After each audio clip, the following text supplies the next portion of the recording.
So Before Midnight, which is the third in the ongoing story of Jesse and Celine, following on from Before Sunrise and Before Sunset. These movies separated by 9 years, Julie Delpy and Ethan Hawke. In the first one, two young travellers meet and they have this sort of chance meeting, and over the course of an evening, a relationship seems to develop between them, and they kind of agree at the end that they'll meet again in future. 9 years later, that takes place in Vienna. 9 years later, a movie in Paris, in which he's written a book about that evening. He hasn't seen her since. Then she turns up when he's doing a reading from the book, and they have a day together in Paris. And at the end of the film, there's a suggestion that actually, despite the fact that they've both got other lives, that in fact, he may miss the plane and something else may happen. Now, move forward another 9 years, they are indeed together. The film starts with him putting his son from his now estranged wife on a plane. They're in Greece, sending the son back to Chicago. And they are at the end of what appears to be an idyllic holiday. They're staying at a writer's retreat in this incredibly bucolic setting, lovely house, great, fresh food, fine wine, good company. It appears to be paradise, and they have indeed developed a long-standing relationship. Still, in the third movie, the primary thing they're doing is talking about their lives, talking about their ambitions, talking about their dreams, just talking. Here's a clip. So if you're going to spend another 56 more years together, yeah, what about me would you like to change? That's another one of your can't-win questions. I'm not answering that. What do you mean? There's not one thing you'd like to change about me? I'm perfect? Okay. Okay. Actually, one thing. If I could change one thing about you, it would be for you to stop trying to change me. You're a very skilled manipulator. Well, I'm on to you. I know how you work. You think? Yeah, I know everything about you. Here we go. Let's go through here. I don't think you do, actually. No? Well, I know you better than I know anybody else on the planet, but maybe that's not saying much. What? This is great. Right. You know, I feel close to you. Yeah. But sometimes, I don't know, I feel like you're breathing helium and I'm breathing oxygen. What makes you say that? See? I'm trying to truly connect and you make a joke.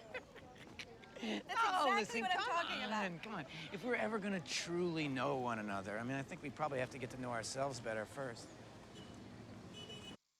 I was settling it in for the whole movie there. Yeah, and it would be very, very easy to do that because one of the things that this so far trilogy of movie, the question about whether there'll be another one in another 9 years, I think sort of seems to remain open-ended, is it is one of those films in which it is possible to watch people being together, having what appear to be naturalistic conversations. There's a lot of discussion about the fact that the dialogue isn't improvised. They workshop and they improvise it, but then it is scripted. And when they're actually working, at the very beginning, the first film, there was a script by Richard Linklater and Karen Gretz-Ann, and then they added to that. The second one, they got co-screenwriting credit. Of course, that got an Oscar nomination for them. And in the case of this, I think the real triumph of it is partly if you're of a certain age and have watched these movies play out in real time, you do feel genuine affection for these characters.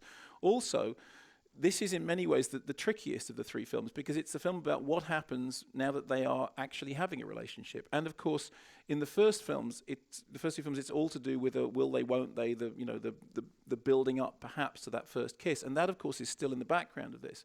But there is this sense that, okay, so where have their lives gone? And inevitably, the course of the conversation, even amidst this wonderful, Greek setting, beautiful sunlight, beautiful friends, great material wealth, the conversation falls to the things that they lack and the things that have disappointed them and the petty resentments and the hostilities and all the rest of it. And I think the real talent of the film, I think Richard Linklater is an extraordinary director. He's one of those people who achieves that great trick of becoming the invisible third person in the room, of really sort of allowing the cast, the two key players who are also screenwriters too, to make the characters seem as if they are on their own, as if they are talking completely naturally. Now, I do understand that it may be that some people's tolerance is stretched because it's people talking about their problems, people talking about, what's not right with their life and what's wrong with their life. But I'm slightly in love with both of these characters, and having spent all this time with them, I thought it was really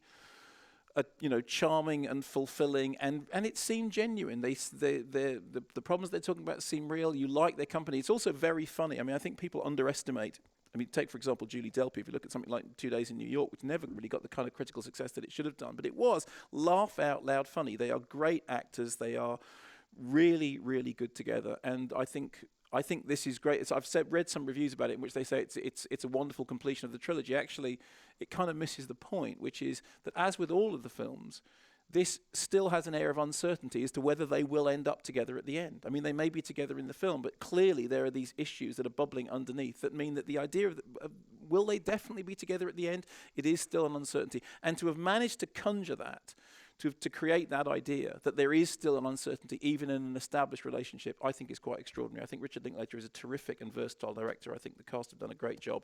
And I loved being in their company again. And I imagine, I mean, my assumption is that many of the people here in the audience will have seen Before Sunrise and Before Sunset. I'm assuming that, put your hand up if you have. So you're like, well, there we go. For all of you. That's about 40%, I would say.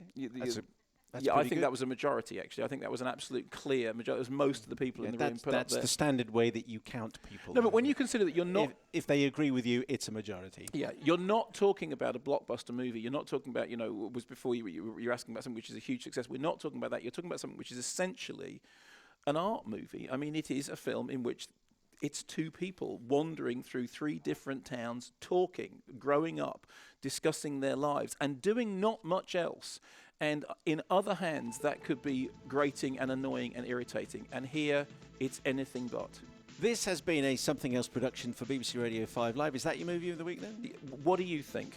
Could be World War Z. No.